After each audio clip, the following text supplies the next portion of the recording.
Hi guys, Cat here. So I promised I'd do a video about what a pullip doll is. This is the pullip family, or at least what I own of them. This is not my entire collection, but it's all the pullips, certainly. Pullip was first released in 2003. The company is JP Groove, that stands for June Platinum Groove. I think there were actually two companies that merged together. Since 2003, there's been many releases, many changes. I'll try and keep you as informed as I possibly can. Also in the family of pullip, some people say pullip, some people say pullip. I've only seen it written, I say pullip. Also in the family of pullip we have Taeyang. Some people say Taeyang, some people say Taeyang. He's Pullip's boyfriend. We also have Dal, who is Taeyang's bratty little sister. She has a best friend called Beale. I don't own any of those dolls, or I'd show you them. Some more pullips here. And we have Isul, sometimes Isul. He is Pullip's little brother. So that's everybody. There was in the family pullips. There was also in the beginning Pullip's original boyfriend was a Namu doll. They discontinued him pretty quickly. So I'm just going to clear some of this and give you a bit of an introduction to the different types of bodies, heads, etc. on a pullip doll. Bear with me. Okay, so a little bit of dolly nudity going on here, but I want to show you the different types of bodies that pullip can come on or be placed on. Pullip has had 4 different types of bodies. I don't own any on a type 1 body or a type 2 body. They're quite rare. They discontinued the type 2 body quite early on. Chill over here is on a type 3 body. So her hands are joined at the wrist. They don't come out. Her ankles are the same at the bottom. She comes apart at the knees here and here.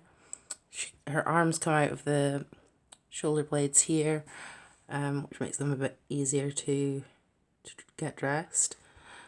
Alice is on the most current type of body. This is a type 4. So her hands do come off at the wrists. They come off at the elbows. They come off at the shoulders.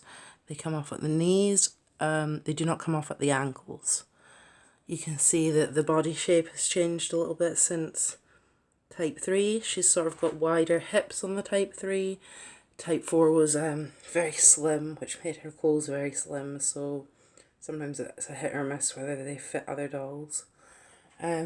Lily over here, she is customized, both in her face and in her body. Her body is a 27cm Ibitsu with a small bust. These kind of Ibitsus came in 3 bust sizes, small, medium and large. They're a lot more posable than Pullip's original body. They're a lot more expressive than Pullip's original body. On both these bodies, their heads only turn at the neck, whereas on an Ibitsu they tilt, so you can pose them a bit better. But there is some downsides to that, floppy head being one of them. Mayday's over here. She is on a 25cm Ibitsu, so a bit shorter. Again, they come in small, medium and large busts. So the Ibitsus come apart in so many places. They come apart here at the shoulders. They come apart here just above the elbow. They come apart here at the wrist. They come apart at the knees and they come apart at the ankles. All of this makes them easier to dress in some ways, although if you put certain types of shoes on them, sometimes there is a tendency for the feet to get stuck inside the shoes. Barbie shoes are particularly bad for that. Ken's shoes are worse on Taeyang, but I'll make a separate video about Dal's and Taeyang's at a later date. They also have a mechanism in here which allows them to tilt at the waist, at the bust, at the neck. Sometimes when you buy an Ibitsu, they can be quite floppy and all the screws require tightening. There are other techniques that involve like putting foam and things, but it can be quite fiddly. But yeah, I just prefer an Ibitsu. I just think it makes them look so much more grown up, so much more posable. I like the versatility of having the different busts. I like the versatility of having different heights. You also would get 21 centimeter and 23 centimeter Ibitsus. They're a bit more suited to Dal with her being shorter. Although I suppose you could put a pull-up on them. They actually just discontinued these kind of Ibitsus last year, and they've started doing a new line which is a bit similar to Pure Nemo kind of bodies. I'm not really sure how I feel about the new line. I really like these older ones, and it's making them impossible to get parts for, impossible to get a hold of. So yeah, that's just one of these things being a doll collector.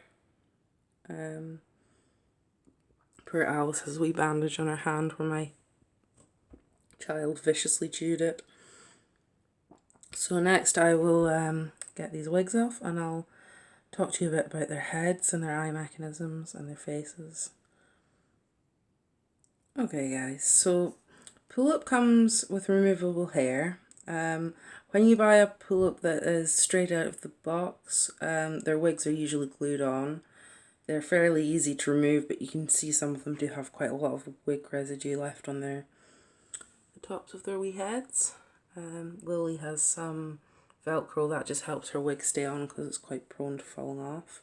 You can buy replacement wigs for pull-ups. They're usually elasticated, so they don't need glue, which is really helpful if you're customizing.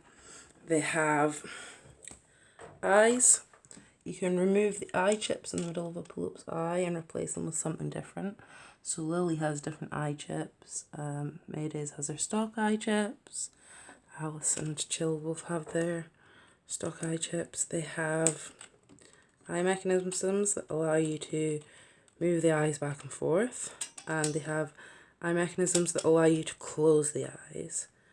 You can see that Mayday's over here and Chill over here, their heads are in 3 parts, not 2.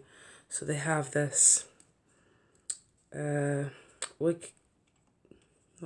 skull cap that encompasses their head. When you take that off, their head then comes apart in 2 parts. That's only really on older style dolls. The newer style dolls are just their heads in 2 parts. There's a seam right down the middle. You take the screws out of the back, and that allows you access to the eye mechanism. This one unfortunately has a broken lever here, so I can't move her eyes back and forth.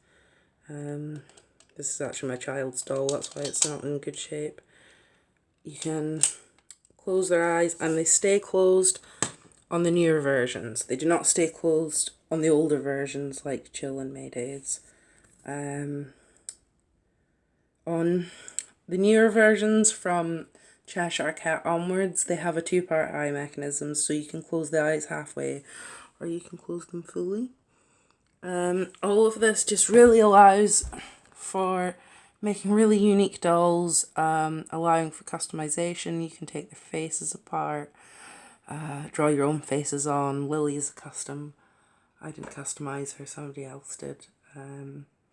Mayday's is a partial custom because she's got that green around her eyes, which I added, which I somewhat regret adding. Her face isn't yellowed. She's just on a really bad colour match for her body to her face. She's always had this sort of olivey skin. But something to watch out with plastic dolls is that they do yellow over time. Chill over here has some yellowing spots on her eyes and on her chin underneath. It just happens. They're exposed to things and they yellow. And also, you know, this company's only been on the go 21 years, so some of these dolls are pretty old. But I think that's everything I can tell you about pull-ups just now. I will do a video at a later date showcasing my dolls, showcasing my Taeyangs. I only own one Isel, so I'll probably throw him in with the Taeyangs. But But yeah, thanks for tuning in, guys. You can follow me on Flickr at CatDragonstorm. You can follow me on TikTok at CatCatToys. And you can follow my blog, which I'll link in the description below. I've been collecting for 13 years, so I've been in this hobby quite a long time. And yeah, my next video, I think I'll try and find somewhere to set up my whole collection that they don't all fall over on top of each other. Thanks for watching. Please like and subscribe. In fact, you don't even have to like, just subscribe. It would really help me out. I really want to keep making these videos. I really want to keep making better quality videos. And I'm just really excited to share my doll knowledge, my doll journeys, my doll experiences, anything dollies. Thanks, guys. Bye.